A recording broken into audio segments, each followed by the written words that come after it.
As of late, I've been trying to think outside the box.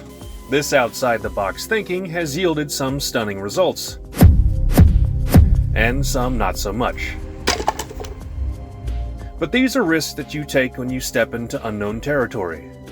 Trying new things can sometimes lead you down the path to greatness, but this path is uncharted, and therefore mistakes must be made before you can learn from them. So join me on this journey of outside the box thinkery, because my name's Danny, and I make boxes. Shit. This particular project started at my local hardwood dealer. They had some, quote, rustic walnut on sale, and me being the cheap bargain hunter that I am, jumped at the opportunity. Fill the holes with epoxy, I said to myself. What seemed like a good idea turned into a nightmare, the likes of which I have yet to awake. That was a bit of an exaggeration, but I just really don't like working with epoxy. If you're going to build a box, you must first make sure the box is square, even if the box you're trying to build is rectangular. So in order to make your rectangular box square, you need to square up your box first. And I'll be making 2 boxes, so I'll need to square up my rectangular box squared. With my pieces cut to their proper length, width, and thickness, I begin to question my newfound way of thinking. Outside the box, is it really so great out there? Inside the box, it's cozy and warm. Its familiarity invites you inside to sit down with a cup of hot cocoa while it regales you with stories of the good old days about ordering pizza and playing Nintendo 64. Where outside the box, it's cold and unforgiving. The pizza is microwaved and the Nintendo is missing a controller. But then you remember you don't even really like cocoa, and sometimes microwave pizza really isn't that bad. So you press on. And press on I do. Now, I'm not above making a walnut box with a walnut lid and a walnut base, but that's not how you make a box outside the box. So I set out to mill up some cherry for the top and bottom. For walnut and cherry go together like biscuits and gravy. After that, I'm ready to cut some grooves, as if I was doing the jitterbug with some taxi dancer at a local sock hop on a Saturday night, all jazzed up on ice cream sodas while listening to the Chordettes.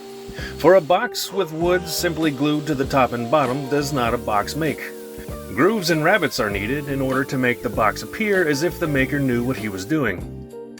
After all, the illusion of craftsmanship is all I'm really going for here.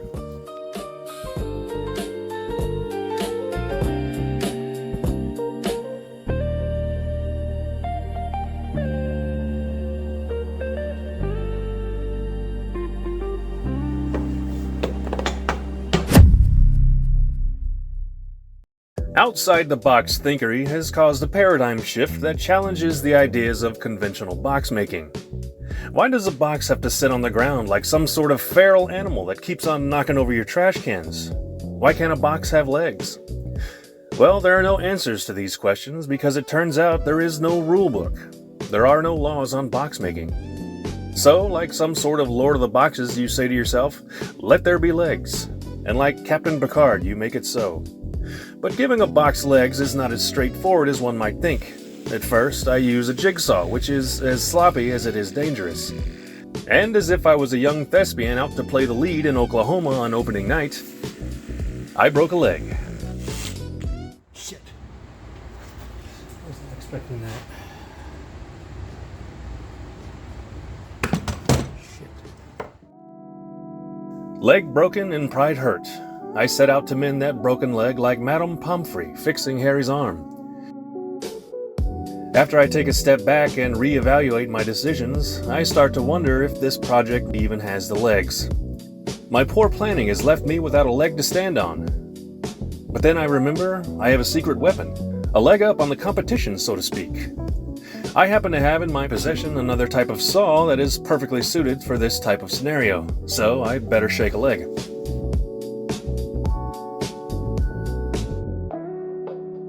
The scroll saw. It found its way into my possession some time ago. I set it in a dark corner of the shop, waiting patiently for the day it got to be used, much like Woody waiting in that toy box, desperately clinging to the past, longing for the day that Andy would hold him again. But unlike Andy and Woody, the scroll saw and I were complete strangers. I understand the concept, so I started cutting, cocky and confident, but was immediately humbled when the theory was put into practice. Luckily, I practice on a piece of scrap wood, because lousing up again at this stage probably would have sent me into a rage and the scroll saw flying across the shop. But all's well that ends well. My cuts were clean and my anger was managed. My box had been through some hardships at this point. The situation did a plot twist and stuck the landing, and we were finally ready for assembly. Assembly is pretty straightforward. I have put in a bit of work at this point to make sure that all the pieces fit together nicely. It's just a matter of gluing them up, applying a bit of pressure, and letting them dry.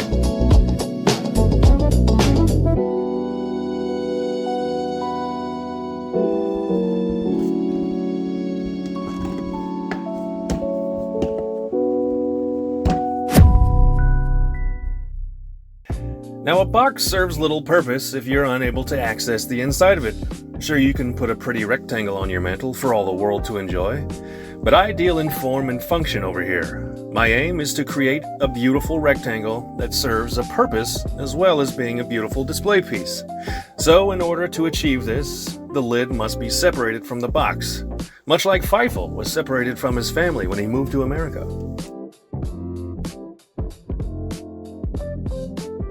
After a little cleanup, I briefly reattached the lid with the old tape and glue method so I can begin something new. This box is going to lose its boring flat sides and find itself leaning more on the organic side of things. With a little power carving and a lot of sanding, I've got the shape I was after.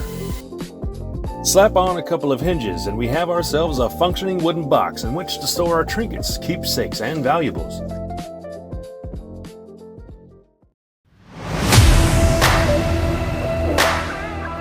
But if you're familiar with my work, you know the work has just begun. I mentioned earlier that I deal in form and function, and my intention was to make a beautiful piece of functioning art. As it stands, all we have is a functioning box. So let's take that box and turn it into something beautiful.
So here we are, the final stages of the build. Applying the last coat of wax to bring out the chatoyance of the wood, ready for that beauty shot. But those shots would never come.